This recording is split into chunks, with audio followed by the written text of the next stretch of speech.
गोल्डी मसाले।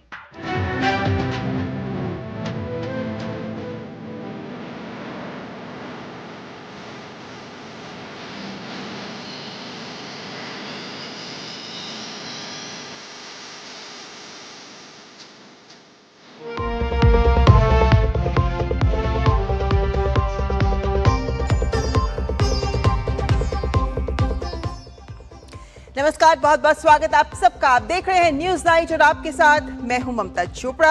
और खबरों के इस प्राइम टाइम शो में हम आपके लिए लेकर आते हैं देश और दुनिया की हर जरूरी खबर। आज जिन बड़ी खबरों पर हमारी नजर है उनमें पहली बड़ी खबर है आपातकाल के 51 वर्ष। आपातकाल में लागू किए जाने वाली तिथि 25 जून को अब हम संविधान हत्या दिवस के रूप में मनाते हैं। क्या महत्वपूर्ण है आपातकाल को याद करना, क्यों जरूरी है, करेंगे इस पर चर्चा भी कि क्या है आपातकाल का बड़ा सबक जो आज की पीढ़ी को भी याद रखना है आवश्यक। अगली खबर जिस पर हम नजर डालेंगे वो है वेनेजुएला की, जहां तबाही का मंजर सबके सामने है। भयंकर भूकंप की त्रासदी झेल रहे वेनेजुएला में क्या है हालात, ये तो बताएंगे। साथ ही विस्तार से आपको ये भी बताएंगे कि क्यों खतरनाक था ये भूकंप और क्यों इस क्षेत्र में आते रहते हैं इस तरह के अत्यधिक तीव्रता के भूकंप। और तीसरी बड़ी खबर आपके सामने रखेंगे। मिशन 2027 में जुटी है भारतीय जनता पार्टी। उत्तर प्रदेश में बीजेपी ने संगठनात्मक बदलाव करके नई प्रदेश टीम का ऐलान किया है। सामाजिक समीकरणों से लेकर बूथ प्रबंधन तक पार्टी ने क्या संदेश देने की है कोशिश, बताएंगे आपको। लेकिन आइए शुरुआत कर लेते हैं हेडलाइंस के साथ। प्रधानमंत्री नरेंद्र मोदी ने संविधान हत्या दिवस पर आपातकाल को बताया संविधान पर सीधा आघात। न्याय, स्वतंत्रता, समानता और बंधुत्व के सिद्धांतों की रक्षा के लिए जताई प्रतिबद्धता।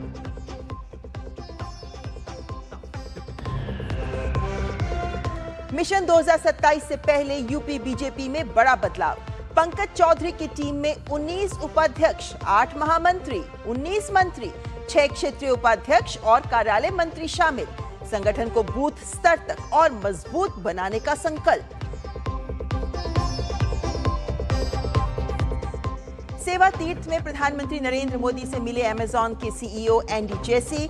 साल 2026 से 2030 के बीच भारत में लगभग 48 अरब डॉलर निवेश की योजना की साझा। पीएम मोदी ने कहा, युवाओं के लिए नए अवसर होंगे पैदा।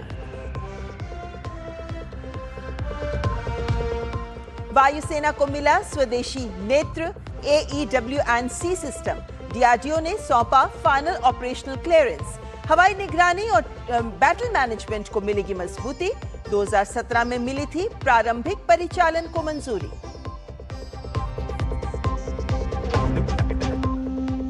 विनाशकारी भूकंप से दहला वेनेजुएला। अब तक 164 लोगों की मौत, 971 से ज्यादा घायल। पीएम मोदी ने भूकंप से हुई तबाही पर जताया दुख। भारत ने हर संभव मदद का दिया भरोसा।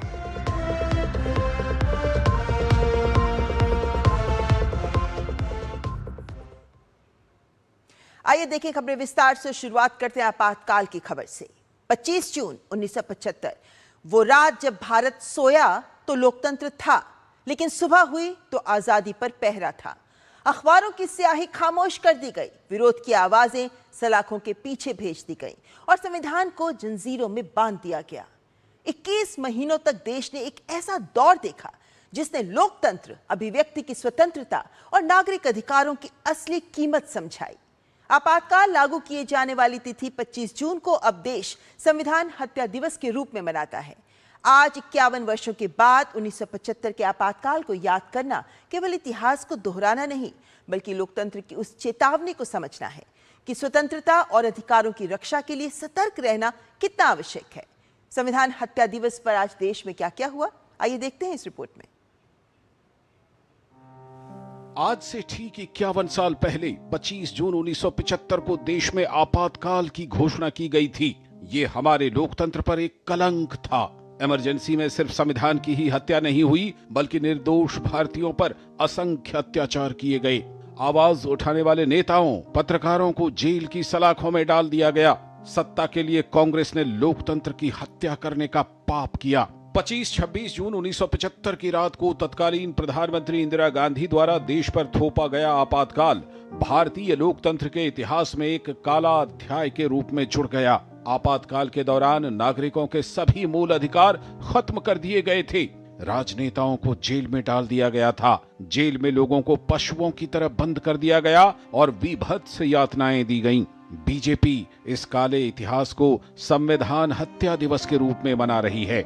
पीएम नरेंद्र मोदी ने सोशल मीडिया एक्स पर पोस्ट कर लिखा, संविधान हत्या दिवस आज हमें उस काले दौर की याद दिला रहा है जब भारतीय लोकतंत्र को बुरी तरह से कुचला गया था। यह हमें लोकतंत्र, संविधान और नागरिक अधिकारों की रक्षा के लिए हमेशा प्रतिबद्ध रहने को प्रेरित करता है। आपातकाल का विरोध करने वाली सभी विभूतियों को सादर नमन। संविधान हत्या दिवस पर बीजेपी ने प्रेस कॉन्फ्रेंस कर कांग्रेस पर आरोप लगाया। बीजेपी ने कहा, उस वक्त इंदिरा गांधी की सरकार बचाने के लिए आपातकाल का दुरुपयोग किया गया था। तो पहली बात ये ध्यान रखिए कि विपक्ष का विरोध, देश को तोड़ने की बात, ये सब बिल्कुल बेबुनियाद है। इमरजेंसी सिर्फ और सिर्फ लगाई गई इंदिरा गांधी की कुर्सी बचाने के लिए। इमरजेंसी के 50 साल पूरे हो गए। आज देश में लोकतंत्र बचाने की बात बहुत लोग करते हैं, बहुत लोग संविधान दिखाते हैं। मानवता को शर्मसार करने वाली इतनी घटनाएं हुई, राष्ट्रीय स्वयंसेवक संघ के स्वयंसेवकों के नाखून नोचे गए। ये बात मैं पूरी जिम्मेदारी से कह रहा हूं। बेशर्म लोग हैं। These shameless people who are leading the Congress party showcase Constitution कि संविधान के हम रक्षक हैं, संविधान के भक्षक थे और आज भी हैं कांग्रेस पार्टी का माइंडसेट।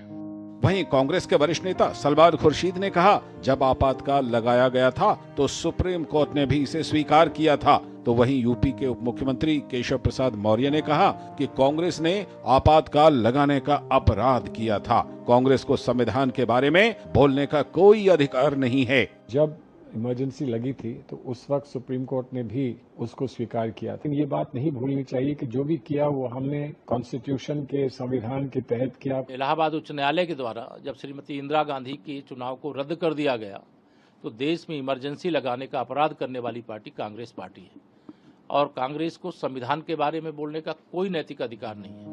संविधान के इस काले अध्याय पर बीजेपी नेता गौरव वल्लभ ने कहा कि भारत के लोगों को, खासकर जेन जी अल्फा को ये याद रखना होगा कि 25 जून 1975 के दिन किस तरह नागरिकों के मौलिक अधिकारों को खत्म किया गया।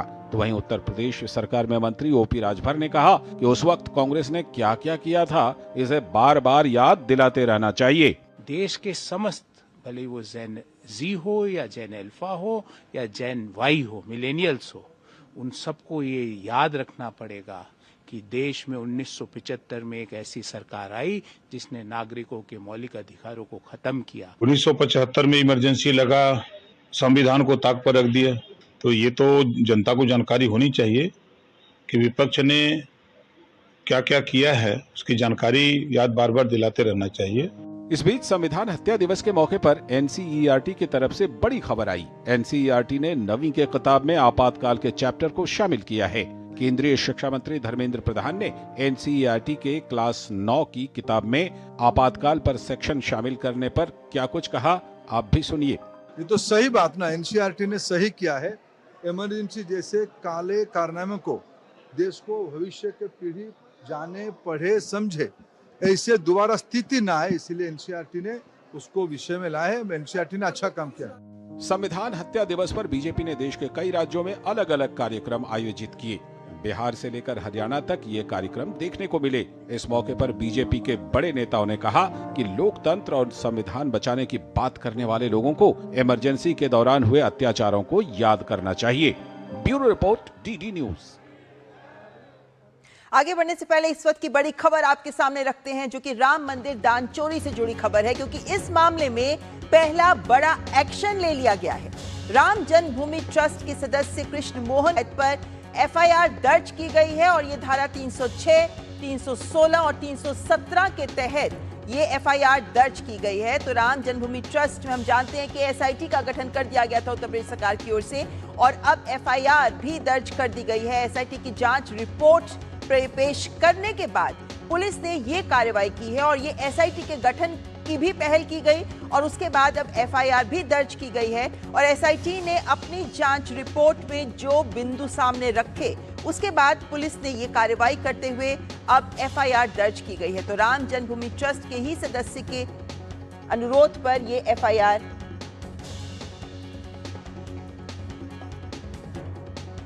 तो ये बड़ी खबर इस वक्त आपके सामने रख रहे हैं कि एफआईआर दर्ज कर दी गई है राम मंदिर दान चोरी मामले में। हमारे साथ रामेंद्र सीधे लखनऊ से जुड़ रहे हैं। रामेंद्र, सबसे पहले बड़ी बात की इस एफआईआर के बड़े बिंदु क्या है? देखिए, इस एफआईआर का जो महत्वपूर्ण बिंदु ये है कि ये है तो सामान्यता की जो गबन का मामला है कि आप कोई पैसा आता है उसमें गबन करते हो, आपकी जिम्मेदारी जहाँ होती वहाँ जब गबन करते हो तो इस तरह की एफआईआर होती, इन धाराओं में होती। लेकिन बात ये नहीं है, बात यह है कि वो राम मंदिर जी का चढ़ावा था, जो इसमें आस्था जुड़ी थी, जिसमें लोगों का विश्वास जुड़ा था, जिसमें भरोसा जुड़ा था, जो इस भरोसे के साथ राम मंदिर में दान करके आते थे कि इसका सही उपयोग होगा और भगवान राम के चरणों में हम समर्पित कर रहे हैं। इस लिहाज से देखें तो पूरी भारत देश में इसको लेकर के लोग नाराज थे कि किस तरीके से राम मंदिर के चढ़ावे में जो गड़बड़ी की गई है उससे लोग आहत थे, बहुत आहत थे। तो ये एफआईआर उस संदर्भ में देखी जानी चाहिए। धाराएं तो अलग हैं, लेकिन अगर उस संदर्भ में देखिए तो एफआईआर की गई है। बात बड़ी ये है कि एसआईटी की जांच के बीच राम मंदिर ट्रस्ट ने जो एफआईआर कराई है उसके रीजन अभी तलाशे जाएंगे कि क्या ये सरकार के आदेश पर हुई है। राम मंदिर ट्रस्ट ने जिन 8 लोगों के नाम किए हैं एफआईआर, इसमें कुछ और तरीके अपनाए गए हैं और क्या एसआईटी अलग से अपनी एफआईआर करेगी ये भी देखना पड़ेगा। लेकिन रामेंद्र, जो एसआईटी की जांच रिपोर्ट आई है उसके बाद पुलिस ने ये कार्रवाई की है, तो एसआईटी की जांच रिपोर्ट में भी क्या बड़ी बातें सामने आई हैं? क्योंकि कई सेवादारों के संदिग्धों के नाम भी सामने आ रहे हैं। देखिए, राम मंदिर ट्रस्ट के जो एसआईटी ने जांच की उससे पूरी जांच की है कि क्या क्या घटनाएं हुई, कैसे कारित की गई, एचआर एजेंसी क्यों नहीं बनी, अपने लोगों को क्यों रखा गया, किस तरीके से ट्रस्ट के लोगों ने उस पर ध्यान नहीं दिया। तो ये सारे बिंदु अब आगे आएंगे। अभी तो सामान्य एफआईआर है, इसमें धाराएं बढ़ती रहेंगी। इसमें अगर एसआईटी अलग एफआईआर कराएगी तो उसकी अलग से जांच होगी। क्योंकि अभी तक जो राम मंदिर ट्रस्ट ने एफआईआर कराई है उसमें बिंदु आए हैं कि कुछ लोगों के नाम दर्ज किए गए, जैसे टिन्नू यादव, अनुकल्प मिश्रा है, इस तरीके से करीब 8 लोगों के नाम दर्ज किए गए हैं। ये तो बड़े छोटे लोग हैं जिनके खिलाफ एफआईआर दर्ज की गई है। जिनकी जिम्मेदारियां बड़ी थी उनके खिलाफ क्या होता है जनता ये जानना चाहेगी। जनता ये जानना चाहेगी कि एसआईटी की जो जांच हुई उसमें क्या निकल कर आया, उसमें क्या कार्रवाई होने जा रही। दूसरा, बीएसपी इसको लेकर के बहुत आहत और नाराज भी है कि जिस तरीके से जो घटनाएं घटित हुई वो आस्था को ठेस पहुंची है, राम मंदिर की आस्था को ठेस पहुंची है, उसको लेकर भी बीएसपी नाराज है। तो भाई आगे की घटनाओं पर ममता नजर रखनी होगी कि किस तरीके से आगे की घटनाएं बढ़ती जा रही हैं यहाँ। बिल्कुल ठीक है रामेंद्र, क्योंकि अभी तो एफआईआर दर्ज हुआ है, आगे जांच प्रक्रिया और आगे बढ़ेगी तो कई चीजें बातें सामने आ सकती हैं। लेकिन चूंकि ये आस्था से जुड़ा मामला है, चूंकि देश भर के लोगों की आस्था इससे प्रभावित हो रही है, क्योंकि सभी लोग चाहते हैं कि उन्होंने आस्था के साथ भगवान राम के चरणों में जो अर्पित किया उसको कौन हासिल करने का प्रयास कर रहा था गलत तरीके से, ये सच सामने आना चाहिए। इन सब के मद्देनजर रामेंद्र, क्या लगता है ये जो पारदर्शिता की बात की जा रही है, जो ऑडिट की भी बात की जा रही है, क्या सरकार या जांच एजेंसियां इस मुद्दे पर हर पहलू को ध्यान में रख के आगे बढ़ रही हैं? बिल्कुल ममता जी, देखिए पारदर्शिता अगर राम मंदिर ट्रस्ट करता तो इसकी शिकायतें बहुत पहले थी। पहली बार भी जब ऑडिट किया गया था तो उस समय भी इनको शिकायतें दी गई थी कि राम मंदिर ट्रस्ट को जांच करने के बाद बताया गया था कहाँ कहाँ चूक हो रही है। तो राम मंदिर ट्रस्ट पहले भी ये कर सकता था कि एफआईआर करता या जांच कराता, तो वहाँ वो चूक गए। वहाँ चूकने का कारण ये हुआ कि उसमें पुलिस एसआईटी जांच हुई, मुख्यमंत्री उसमें इन्वॉल्व हुए, मुख्यमंत्री ने कहा कि दूध का दूध पानी का पानी हो गया, एसआईटी की जांच की गई। तो एसआईटी से जो जांच करके आई है, जो मुख्यमंत्री को जांच रिपोर्ट सौंपी गई है, उसके बाद अभी बहुत सारी चीजें निकल कर आएंगी। दूसरा, भगवान श्री राम में आस्था है, लोगों की आस्था और विश्वास के साथ मंदिर जाते हैं, वहां दान करते हैं। अगर वो पैसा कोई लेके जाता है तो वो आस्था विश्वास को ठेस पहुंचती है, उससे लोग बहुत आहत है। उससे इसलिए आहत हैं कि राम मंदिर में इतने दिनों बाद, 500 सालों बाद अगर राम मंदिर बना तो कैसे लोग आ गए हैं कि जहां गमन हो रहा, जहां भगवान राम के आभूषण चुराए जा रहे हैं, जहां पैसा चुराया जा रहा, तो ये इससे लोग दुखद हैं और बहुत आहत हैं। तो अभी हमें लगता है कार्रवाई प्रारंभिक है, इसके बाद बड़ी कार्रवाई की संभावनाएं दिख रही है ममता। तो ये बड़ी कार्रवाई की जो संभावना दिख रही है रामेंद्र, क्या आपको लगता है कि इसके बाद कुछ बड़े नामों पर भी गाज गिर सकती है जब नाम सामने आएंगे? देखिए एसआईटी जो जांच करके आई है, जो बड़े पुलिस आला अधिकारी और आईएएस गए थे जांच करने, उन्होंने कई बिंदुओं पर सवाल उठाए। एक तो उन्होंने कहा कि राम मंदिर में एचआर एजेंसी होनी चाहिए। अगर सिक्योरिटी के लोग वहां थे तो सिक्योरिटी को कौन देख रहा था? जब जो ट्रस्ट के लोग हैं उन्होंने अलग अलग काम को क्यों नहीं बांटा? एचआर एजेंसी कैसे नहीं बनाई गई कि पूरे काम को मॉनिटर करती? बैंक में जो जाने वाले लोग थे, जो अनुबंधित किए गए थे, वो इन लोगों के रखे हुए थे। जो राम मंदिर में दान का चढ़ावा गिन रहे तो वो भी इन्हीं लोगों के रखे हुए थे। तो उस सब पर एसआईटी ने सवाल उठाया। तो उम्मीद ये की जा रही है कि एसआईटी के आधार पर ही आगे एफआईआर होगी और उस पर कार्रवाई होगी, तो कोई मोहरा बचेगा नहीं। देखिए मुख्यमंत्री ने जिस तरह कहा है कि कोई चाहे जितना बड़ा हो बचेगा नहीं, तो जाहिर है कि दिल्ली से लेकर लखनऊ तक सारी चीजें तय हैं कि कोई बड़ा चेहरा भी नहीं बचेगा। जो राम मंदिर में चढ़ावा में चोरी में इन्वॉल्व है वो निश्चित रूप से जाएगा और उसके खिलाफ मुकदमा लिखा जाएगा। ममता, चलिए बहुत बहुत धन्यवाद रामेंद्र सारी जानकारी के लिए। तो ये बड़ी खबर है कि राम मंदिर दान चोरी मामले में पहला बड़ा कदम उठा लिया गया है, एफआईआर दर्ज कर ली गई है। आइए अब एक बार फिर रुख करते हैं आज की बड़ी खबर का, जो है आपातकाल से जुड़ी हुई, जिससे जुड़ा है हमारा आज का विशेष भी, जो कहता है 51 वर्ष पहले जब थम गई थी लोकतंत्र की आवाज। चर्चा के लिए इस वक्त हमारे साथ जुड़ गए हैं वरिष्ठ पत्रकार कंचन गुप्ता। कंचन जी बहुत बहुत स्वागत है आपका। आपको देखें तो पत्रकारिता के साथ साथ उस दौर की घटनाओं को बहुत करीब से आपने देखा, महसूस किया है, आपने बहुत गहन अध्ययन आपका उस पर रहा है कंचन जी। इसलिए सबसे बड़ा और पहला सवाल जो आजकल दरअसल हर कोई सोचता है, एक वर्ग इस बात को लेकर आगे बढ़ता है कि आज 51 वर्षों बाद भी हमें क्यों आपातकाल को याद करना चाहिए? नमस्ते। देखिए आपातकाल के 51 वर्ष हो गए हैं और कई लोग कहते हैं अब जो हो गया, आगे की देखो। एक देश अगर अपने बीते काल की याद नहीं रखता है तो वही गलती वो फिर से दोहराता है। कोई भी देश हो, आप देख लीजिए दुनिया में। तो इसलिए हमें यह याद रखना चाहिए कि एक ऐसा भी समय था, यहाँ पर एक ऐसी सरकार थी जिसने प्रधानमंत्री के गद्दी को बचाने के लिए पूरे देश में आपातकाल लगा दिया था। लोगों की जो मौलिक अधिकार हैं वो सस्पेंड कर दिया था और हजारों के संख्या में, लाखों के संख्या में असम से लेके कन्याकुमारी तक, कश्मीर से लेके कन्याकुमारी तक लाखों के संख्या में लोगों को जेल में भर दिया गया था।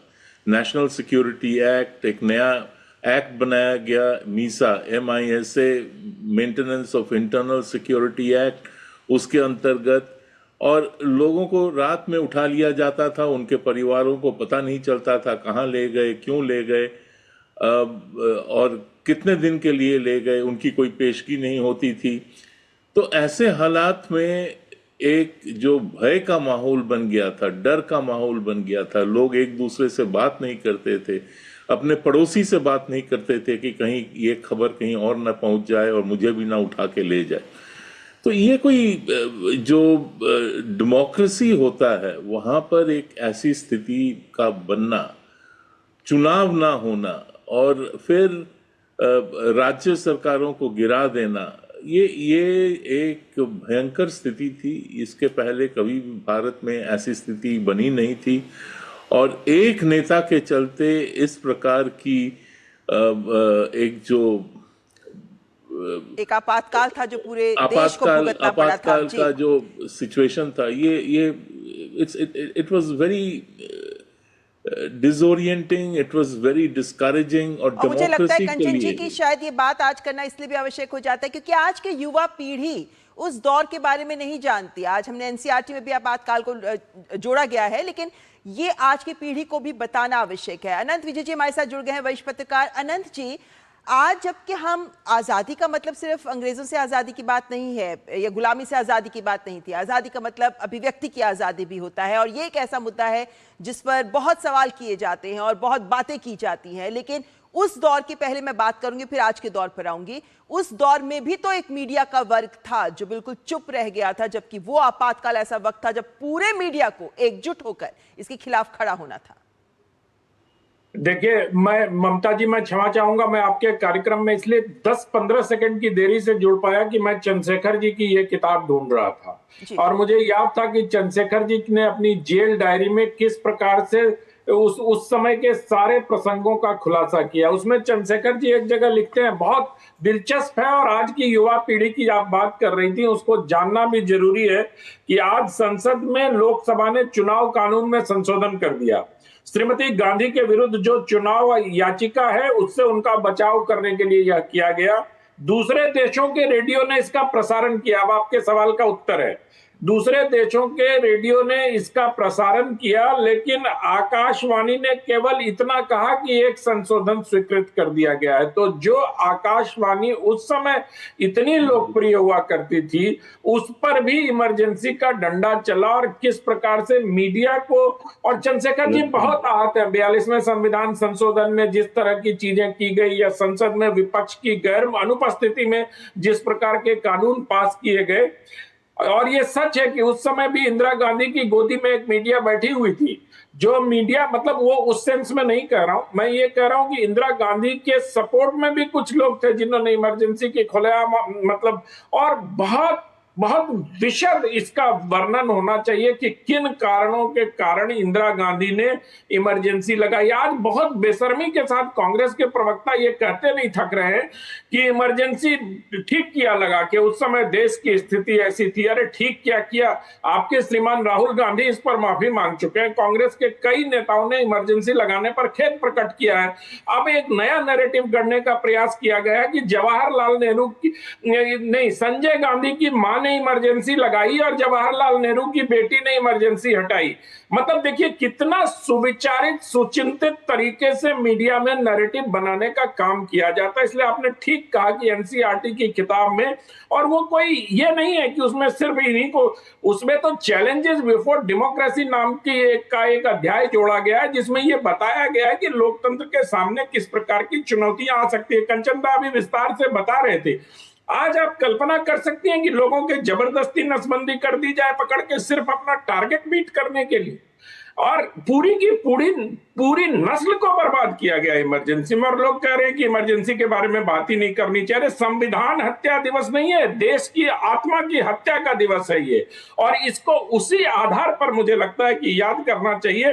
चंद्रशेखर जी तो उस समय भारतीय जनता पार्टी में नहीं थे जब वो जेल में ठूस दिए गए थे। जेल सुपरिटेंडेंट ने उनके बैरक की चेकिंग की, और बैरक में क्या किताब पढ़ते हैं ये किसी ने श्रीमती इंदिरा गांधी को बता दिया गया था। तो चंद्रशेखर जी के बैरक की जांच हुई। बाद में चंद्रशेखर जी ने कहा मैंने बहुत खरी खोटी सुनाई क्योंकि उनके पास यही 2-4 किताबें थी। तो जिस प्रकार से नागरिक अधिकारों का हनन हुआ और निरंतर हुआ, और सत्ता के शीर्ष पर बैठे प्रधानमंत्री ने अपनी चुनावी हार को छिपाने की नाकामी के कारण ऐसा किया।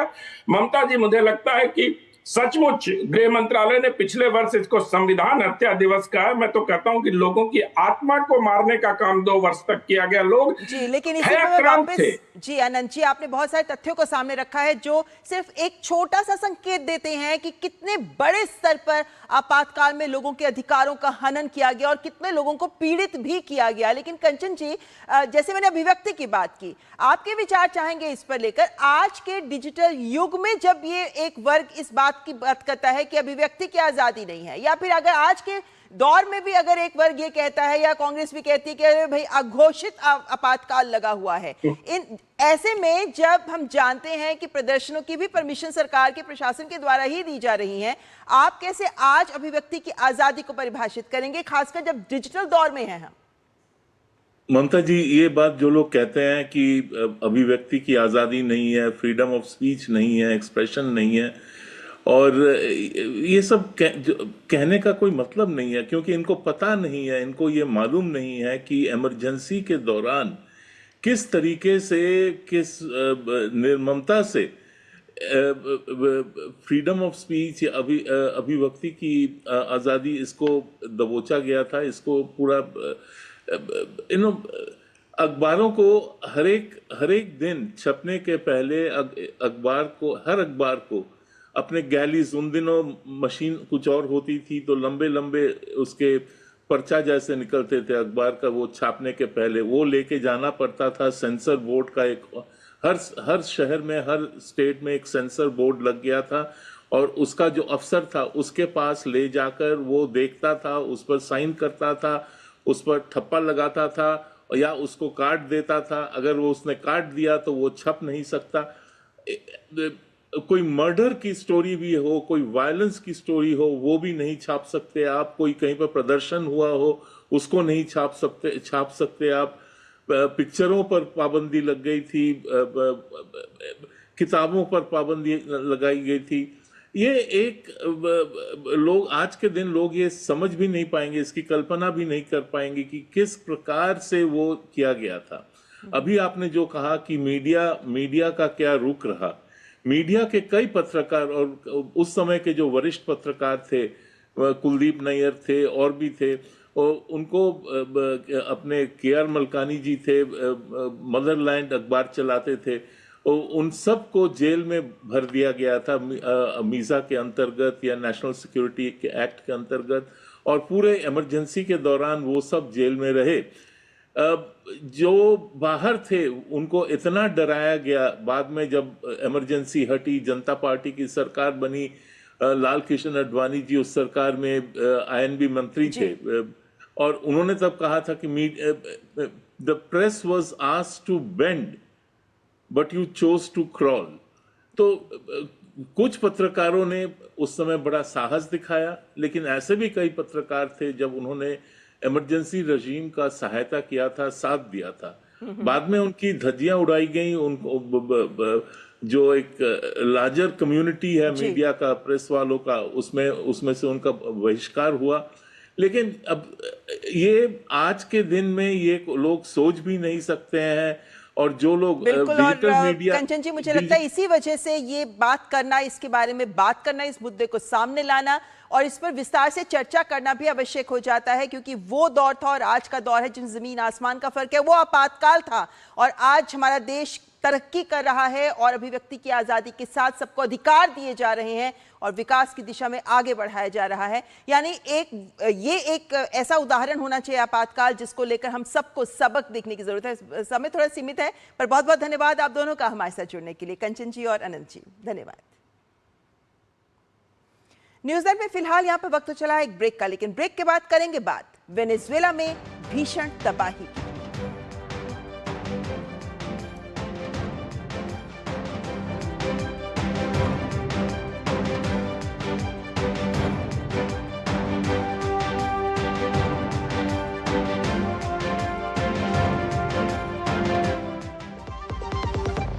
हमें पता है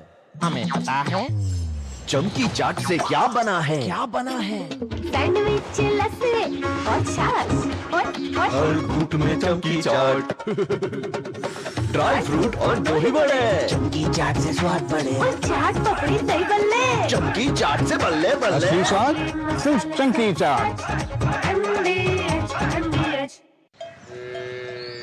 वाह, गाय तुम्हारी माता है ना?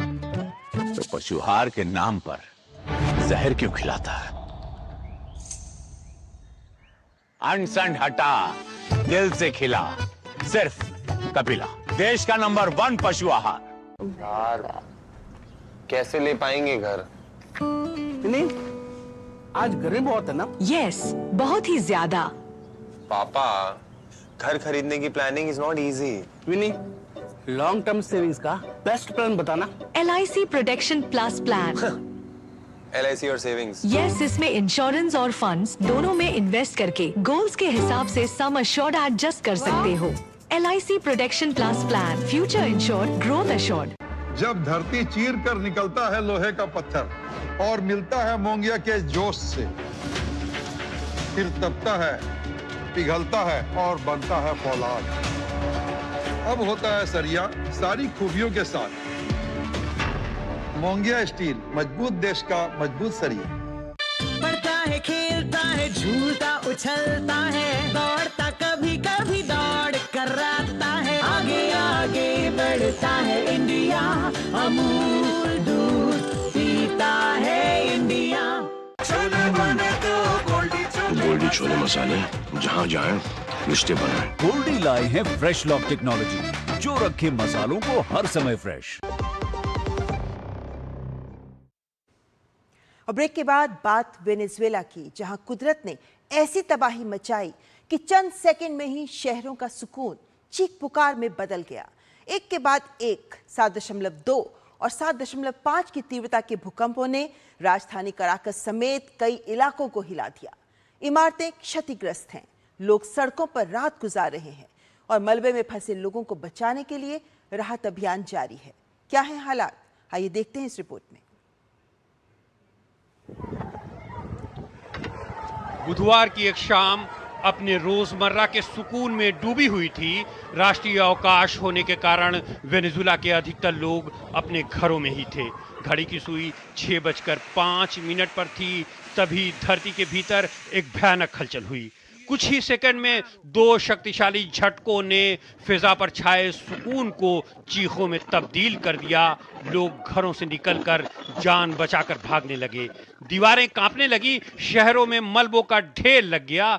रिक्टर स्केल पर पहला झटका 7.2 तीव्रता का था। इसके कुछ ही सेकंड बाद वेनेजुला एक और ताकतवर 7.5 तीव्रता वाले भूकंप के झटकों से थर्रा उठा। दोनों भूकंप राजधानी काराकस से करीब 290 किलोमीटर पश्चिम में आए। काराकस, ला गुआइरा और आसपास के क्षेत्रों में तबाही देखी गई। काराकस एयरपोर्ट की छत का कुछ हिस्सा गिर गया, इससे धूल का गुबार उड़ता दिखाई दिया। वेनेजुला में ये पिछले 126 साल का सबसे बड़ा भूकंप है। इससे पहले 1900 में 7.7 तीव्रता का भूकंप आया था। भूकंपों के बाद राजधानी काराकस में सैकड़ों लोगों ने पूरी रात सड़क पर ही बिताई। भूकंप के बाद लगातार आफ्टर शॉक महसूस किए जा रहे हैं, जिसके डर से लोग अपने घरों को लौटने की हिम्मत नहीं जुटा सके। प्रशासन ने लोगों से क्षतिग्रस्त इमारतों से दूर रहने और सुरक्षा निर्देशों का पालन करने की अपील की है। मशीनरी और अधिकारियों के पहुंचने पर हमें मदद मिली, लेकिन ये अनुभव काफी भयावह था। इमारतें पूरी तरह ढह गई हैं और हमें अभी सबसे ज्यादा मदद की जरूरत है। सब कुछ ढह गया, ये बहुत भयानक था, बहुत बुरा अनुभव है। हम भगवान का शुक्र करते हैं क्योंकि हम जिंदा हैं, लेकिन अभी भी लोग मलबे में दबे हैं। मलबों में अभी भी कई जिंदगियां फंसी हुई हैं, जिन्हें निकालने का प्रयास युद्ध स्तर पर जारी है। सेना, फायर ब्रिगेड और आपदा टीमें लगातार मलबा हटाकर लोगों को बाहर निकालने में जुटी हैं। अस्पतालों में हालात गंभीर हैं, लगातार घायल पहुंच रहे हैं और कई इलाकों में बुनियादी सुविधाएं ठप पड़ी हैं। दुनिया की नजरें अब उन जिंदगियों पर टिकी हैं जो मलबे के नीचे अभी भी उम्मीद की सांस ले रही हैं। अंतर्राष्ट्रीय समुदाय ने भूकंप में मारे गए लोगों के प्रति गहरी संवेदनाएं प्रकट की हैं। प्रधानमंत्री नरेंद्र मोदी ने वेनेजुला में आए विनाशकारी भूकंप पर गहरा दुख जताया है। पीएम मोदी ने एक्स पर लिखा कि भारत इस मुश्किल समय में वेनेजुला के लोगों के साथ खड़ा है और जरूरत पड़ने पर हर संभव सहायता देने के लिए तैयार है। राष्ट्रपति ट्रंप ने कहा कि सरकार की सभी एजेंसियों को तेजी से आगे बढ़ने के लिए तैयार रहने का निर्देश दिया गया है। वहीं वेनेजुला की कार्यवाहक राष्ट्रपति डेल्सी रोड्रिग्स ने राष्ट्रीय आपातकाल घोषित कर दिया है। हम जनता से सहयोग की अपील करना चाहते हैं। जिन घरों को गंभीर नुकसान हुआ है उन्हें खाली कर देना चाहिए, क्योंकि अभी सिविल सुरक्षा प्रणाली और राष्ट्रीय आपातकालीन प्रणाली तैनात है। हम देश में अभी संविधान के अनुसार आपातकाल घोषित कर रहे हैं। वेनेजुला ऐसे इलाके में स्थित है जहां अक्सर भूकंप आते हैं, क्योंकि 2 टेक्टोनिक प्लेटें, कैरेबियन और साउथ अमेरिकन प्लेट यहां आपस में मिलती हैं। यूएस जियोलॉजिकल सर्वे के अनुसार आज आए 2 भूकंपों में से दूसरा और ज्यादा शक्तिशाली भूकंप इन प्लेटों की सीमा के पास सरफेस स्ट्राइक स्लिप फाल्टिंग का नतीजा था। ऐसा तब होता है जब प्लेटों के बीच की दरारें या फाल्ट ऊपर की ओर खिसकते हैं। इन्हीं प्लेटों की अचानक हलचल से जमीन के भीतर ऊर्जा रिलीज होती है, जो भूकंप का रूप लेती है। बताया जा रहा है कि आज आए भूकंप संभवतः जटिल फाल्टिंग और रप्चर प्रक्रियाओं की ओर इशारा करते हैं। अब वेनेजुला के लिए हर सेकंड कीमती है, हर राहत दल की कोशिश उम्मीद है और हर जिंदगी एक जीत है। Bureau report, DD news. तो इस तरह की विनाश की तस्वीरें हैं जो वेनेजुएला से लगातार सामने आ रही हैं। लेकिन वेनेजुएला में जो भूकंप आया 32 सेकंड पे 2 बड़े भूकंप, आखिर वो इतने खतरनाक क्यों थे?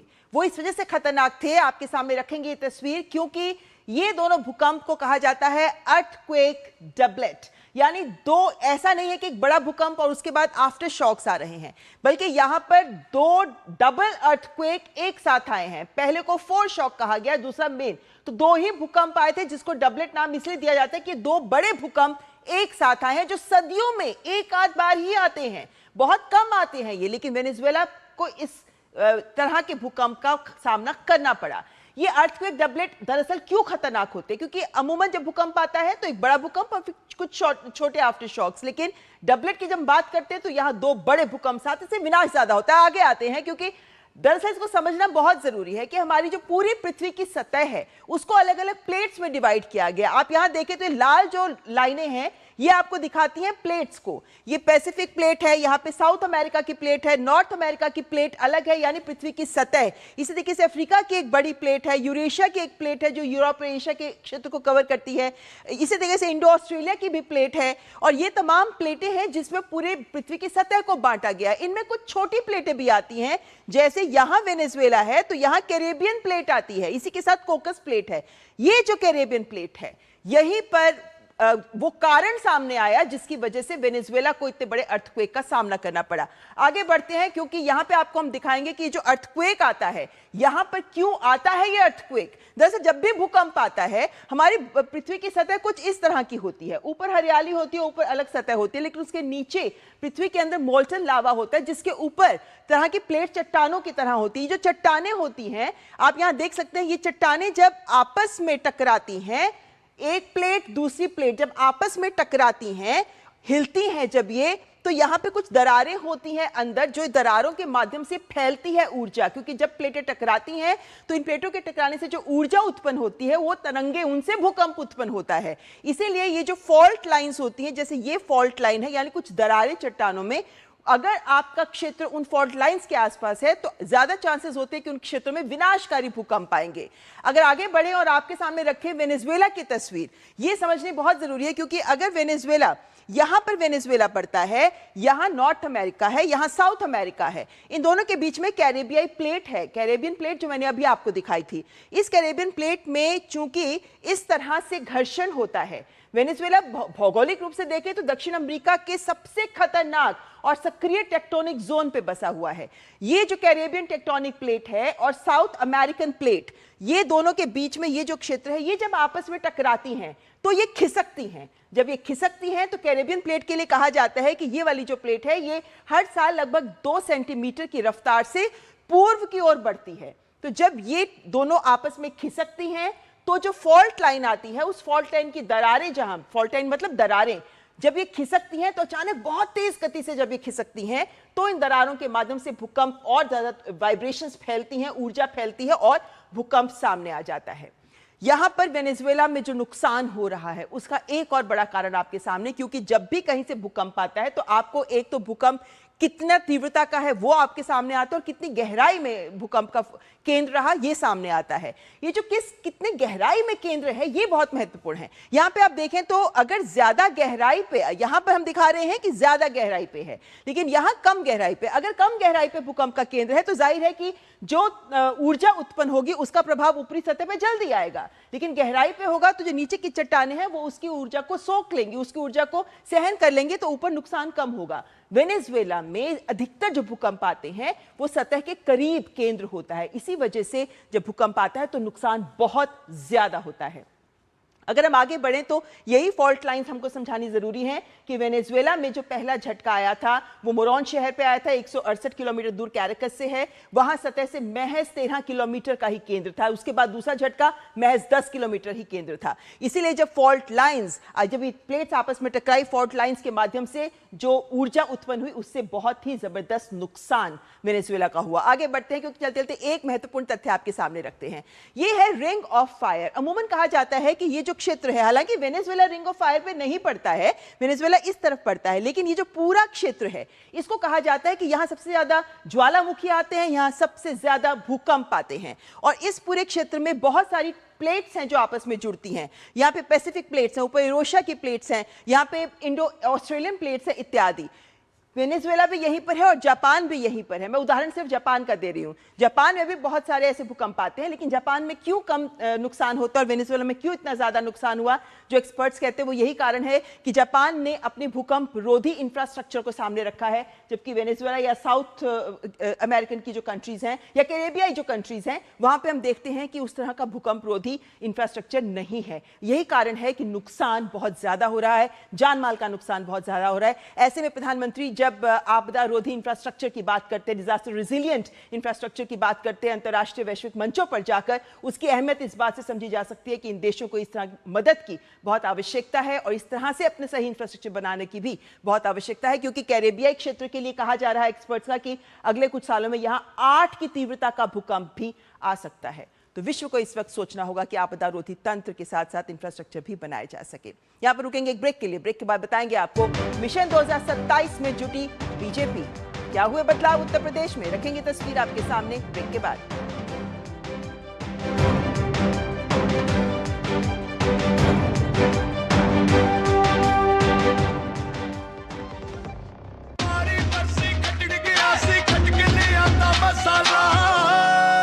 मसाला ओए, छोले दा या लोबिए दा, पंजाबी छोले दा या पिंडी चने दा।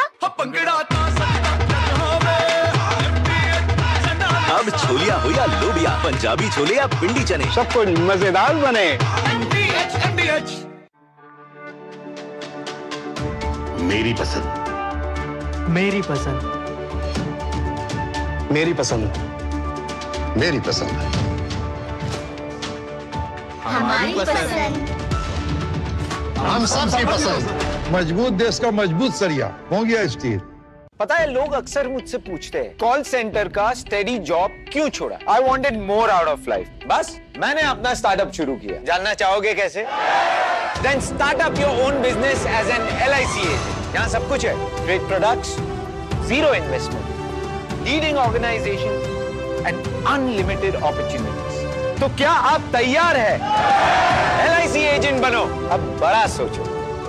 हमारी वेबसाइट पर जाएं या अपनी नजदीकी LIC शाखा से संपर्क करें। जरा सी हंसी दुलार जरा सा,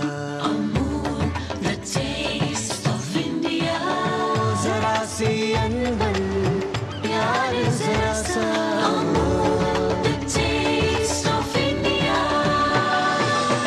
यही तो अमूल है स्वाद इंडिया का, यही तो अमूल है टेस्ट ऑफ इंडिया। छोले बने तो गोल्डी छोले मसाले, जहाँ जाए रिश्ते बनाए। गोल्डी लाए हैं फ्रेश लॉक टेक्नोलॉजी, जो रखे मसालों को हर समय फ्रेश।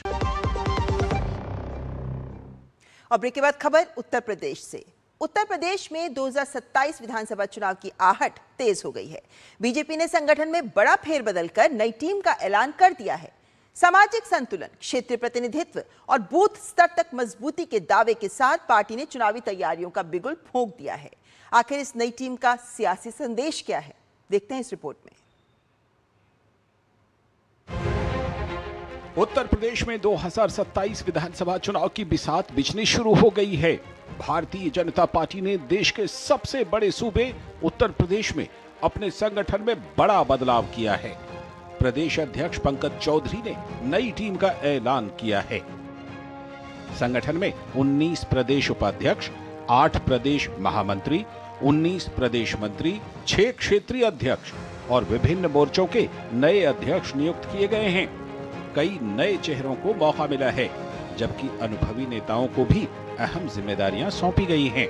नई टीम में सुरेश राणा, प्रियंका रावत, पूजा पाल, राजेश यादव, कृतिका अग्रवाल और नीरज सिंह समेत कई नेताओं को प्रदेश उपाध्यक्ष बनाया गया है। अभिजात मिश्रा, गीता शाक्य, राम प्रताप सिंह चौहान और उपेंद्र रावत को प्रदेश महामंत्री की जिम्मेदारी मिली है। संगठन में पिछड़े, दलित, महिला, युवा और अलग अलग क्षेत्रों को प्रतिनिधित्व देकर बीजेपी ने सामाजिक समीकरण साधने की कोशिश की है। पार्टी में नई जिम्मेदारी मिलने के बाद रक्षा मंत्री राजनाथ सिंह के पुत्र और प्रदेश उपाध्यक्ष बनाए गए नीरज सिंह ने पार्टी नेतृत्व का आभार जताया। संगठन को मजबूत करना, हर एक इकाई ज्यादा सुदृढ़ तरीके से काम करे, हमारे प्रदेश अध्यक्ष पंकज चौधरी जी और हमारे प्रदेश महामंत्री संगठन आदरणीय धर्मपाल जी के नेतृत्व में हम सभी कार्यकर्ता करेंगे। बीजेपी का दावा है कि नई टीम का मकसद हर बूथ तक संगठन को मजबूत करना और 2027 के चुनाव की तैयारी को तेज करना है। पार्टी का कहना है कि उसका एजेंडा सबका साथ सबका विकास है, जबकि विपक्ष की पीडीए रणनीति को बीजेपी जातीय राजनीति करार दे रही है। भाजपा ने आपातकाल की बरसी को भी काला दिवस के रूप में मनाकर कांग्रेस और सपा पर राजनीतिक हमला तेज किया। जब भी समाजवादी पार्टी कांग्रेस के साथ गठबंधन करने का प्रयास करती थी, स्वर्गीय मुलायम सिंह जी उसका विरोध करते थे, लेकिन उनके उत्तराधिकारी क्या कर रहे हैं? उनका आचरण देखो ना। वह कांग्रेस के डूबते हुए जहाज पर सवारी होकर के मुलायम सिंह की विरासत को भी डुबोने के लिए उतारू हैं। वहीं कांग्रेस ने इस बदलाव को चुनावी कवायद बताया, जबकि बीजेपी का कहना है कि वह 2024 लोकसभा चुनाव के बाद अब संगठन को नए सिरे से मजबूत कर 2027 की रणनीति पर पूरी तरह फोकस कर रही है। हड़बड़ाहट है सत्ता के गलियारों में, क्योंकि जब ग्राउंड में रिपोर्ट जा रही है तो उनको लग रहा है कि कहीं ना कहीं पिछड़ती नजर आ रही है भारतीय जनता पार्टी। तो इसलिए अफरा तफरी में नए नए कैबिनेट पद दिए जा रहे हैं, नई नई कार्यकारिणी घोषित की जा रही है, नए नए पदों को पे नामित किया जा रहा है। आने वाले समय में जिस प्रकार से जो हमारे सामने चुनावी चतुर्दश है, उसमें सभी लोग लग करके भारतीय जनता पार्टी की फिर से सरकार बनाएंगे। जो भी जिम्मेदारियां दी गई हैं, उन सभी जिम्मेदारियों को सारे कार्यकर्ता और सारे पदाधिकारी मिलकर के बखूबी निभाएंगे। उत्तर प्रदेश की सत्ता का रास्ता संगठन से होकर गुजरता है और बीजेपी ने यही संदेश देने की कोशिश की है। नई टीम में सामाजिक संतुलन, क्षेत्रीय प्रतिनिधित्व और बूथ मैनेजमेंट तीनों पर जोर दिखाई देता है। अब असली परीक्षा होगी कि क्या यह नई टीम संगठनात्मक बदलाव को चुनावी जीत में बदल पाती है, क्योंकि 2027 की सबसे बड़ी राजनीतिक लड़ाई की उल्टी गिनती अब शुरू हो चुकी है। Bureau report, DD news. Punjab और तेलंगाना में मतदाता सूची के विशेष गहन पुनरीक्षण यानी एसआईआर प्रक्रिया की शुरुआत हो गई है। चुनाव आयोग के इस व्यापक अभियान का उद्देश्य मतदाता सूची को और अधिक सटीक, पारदर्शी और त्रुटि रहित बनाना है। दोनों राज्यों में बूथ लेवल अधिकारियों को घर घर जाकर मतदाताओं का सत्यापन करने की जिम्मेदारी सौंपी गई है। 1 अक्टूबर को अंतिम मतदाता सूची के प्रकाशन के साथ ही ये कवायद इन दो राज्यों में पूरी हो जाएगी।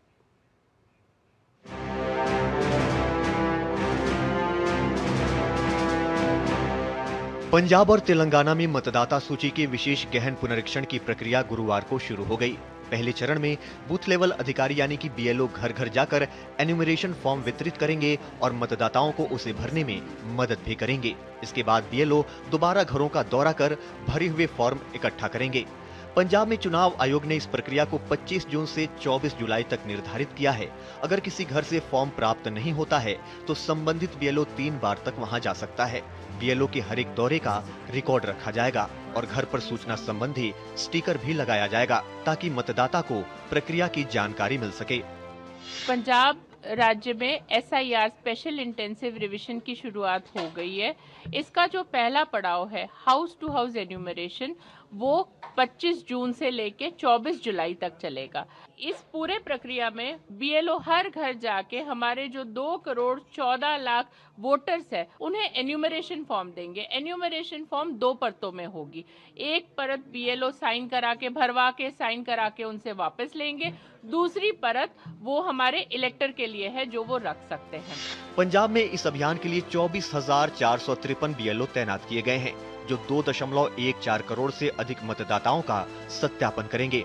अब तक 1.84 करोड़ मतदाताओं यानी 86.02% की प्री मैपिंग पूरी की जा चुकी है, जबकि करीब 30 लाख मतदाताओं की मैपिंग अभी शेष है। ड्राफ्ट मतदाता सूची 3 अगस्त को प्रकाशित की जाएगी। ड्राफ्ट सूची के प्रकाशन के बाद 3 अगस्त से 2 सितंबर तक दावे और आपत्तियां दर्ज कराई जा सकेंगी। इनका निपटारा 28 सितंबर तक किया जाएगा। अंतिम मतदाता सूची 1 अक्टूबर को प्रकाशित की जाएगी। उधर तेलंगाना में भी विशेष गहन पुनरीक्षण अभियान शुरू हो गया है। यहाँ ये प्रक्रिया 27 जुलाई तक चलेगी।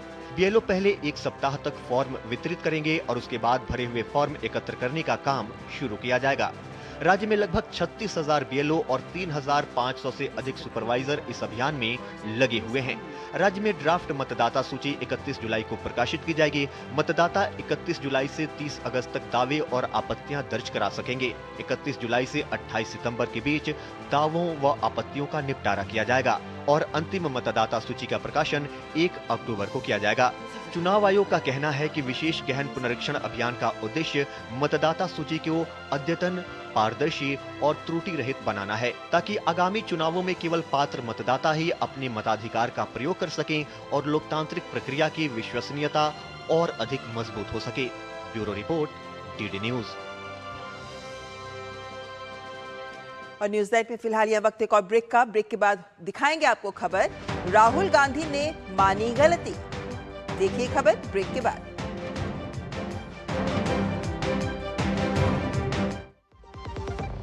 खाने में मेरी क्वीन के लिए क्या है? किंग मटर पनीर, किंग बैगन भरता, king veg pulao, king palak paneer kofta. ये सब किंग क्यों? क्योंकि ये सब बना है MDH किचन किंग से आपका बॉस। MDH किचन किंग, असली किचन किंग। MDH।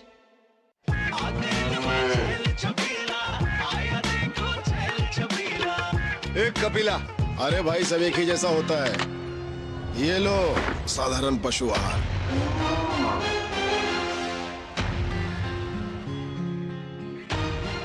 इस देश की हर माँ, बच्चे, बूढ़े, जवान, खिलाड़ी, डॉक्टर, इंजीनियर, सबको गाय भैंस की दूध की शक्ति पर भरोसा है। पर जब इन पशुओं को कपिला पशु आहार मिलेगा, तभी तो दूध सिर्फ ज्यादा ही नहीं, शक्ति से भरपूर भी होगा। और ये सच जानते हुए चंद पैसों के लिए तुम देश का भरोसा तोड़ दो। माफ कीजिए। कपिला पशु आहार, देश का नंबर 1 पशु आहार। ये देख कैसे। हैप्पी बर्थडे भाई। दिखा? हाँ, मेरा फेवरेट कलर। हमेशा शॉपिंग। आई नो माँ, बट खर्चा करने की भी यही उम्र है, राइट? सेविंग करने की भी यही उम्र है। आई नो पा, सेव करो, सही जगह निवेश करो, रकम पर ब्याज मिलेगा, जिसे फिर से निवेश करने पर ब्याज मिलता रहेगा। आई नो ना। RBI कहता है, करो सही शुरुआत, बनो फाइनेंशियली स्मार्ट। जरा सी हंसी दुलार जरा सा, जरा सी अनबन प्यार जरा सा,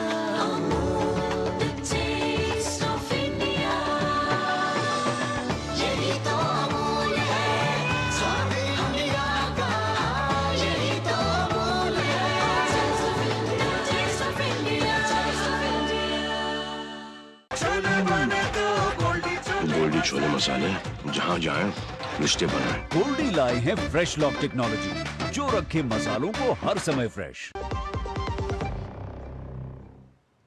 कांग्रेस नेता राहुल गांधी आरोप लगाने में मशहूर हैं। सोशल मीडिया पर उनके आरोपों को लेकर कई दिनों तक चर्चा भी होती है, लेकिन अक्सर उनके आरोपों में जमीनी सच्चाई का सरोकार नहीं होता। कई बार अपने बयान पर वे खेद भी जता चुके हैं और अब एक बार फिर उन्होंने केंद्रीय मंत्री शिवराज सिंह चौहान के बेटे कार्तिकेय से जुड़े मानहानि के एक मामले में अपने बयान पर खेद व्यक्त किया है। भाजपा ने उनके इस रवैये की कड़ी आलोचना की है। आप देखिए खबर, हमारी पूरी टीम को दीजिए इजाजत। नमस्कार। मैं गांधी हूं और गांधी माफी नहीं मांगता, जैसा बयान देने वाले कांग्रेस नेता राहुल गांधी ने एक बार फिर कोर्ट में अपनी गलती मानते हुए अपने बयान पर खेद व्यक्त किया। लोकसभा में नेता प्रतिपक्ष राहुल गांधी ने एक मामले में हाई कोर्ट में लिखित आवेदन प्रस्तुत कर खेद व्यक्त किया है। ये मामला केंद्रीय मंत्री शिवराज सिंह चौहान के बेटे कार्तिकेय सिंह चौहान से जुड़ा है। दरअसल 2018 में मध्य प्रदेश के झाबुआ में चुनावी रैली के दौरान राहुल गांधी ने पनामा पेपर्स लीक का जिक्र करते हुए शिवराज सिंह चौहान के बेटे कार्तिकेय सिंह चौहान का नाम लिया था। कार्तिकेय ने आरोप लगाया कि राहुल के इस बयान से उनकी और उनके परिवार की प्रतिष्ठा को गंभीर नुकसान पहुंचा।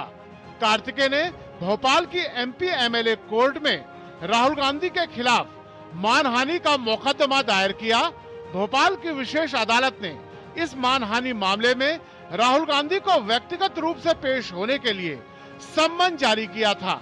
इस सम्मन और मानहानि की कार्रवाई को खारिज कराने के लिए राहुल गांधी ने मध्य प्रदेश हाईकोर्ट जबलपुर बेंच का दरवाजा खटखटाया। हाईकोर्ट में सुनवाई के दौरान राहुल गांधी के वकील ने लिखित आवेदन पेश कर सफाई दी। राहुल गांधी ने लिखित में कहा कि भाषण के दौरान कंफ्यूजन की वजह से गलती से कार्तिकेय सिंह चौहान का नाम ले लिया गया था। राहुल ने स्पष्ट किया कि उनका बयान कार्तिकेय के संदर्भ में नहीं था। राहुल गांधी ने इस गलती पर खेद व्यक्त किया।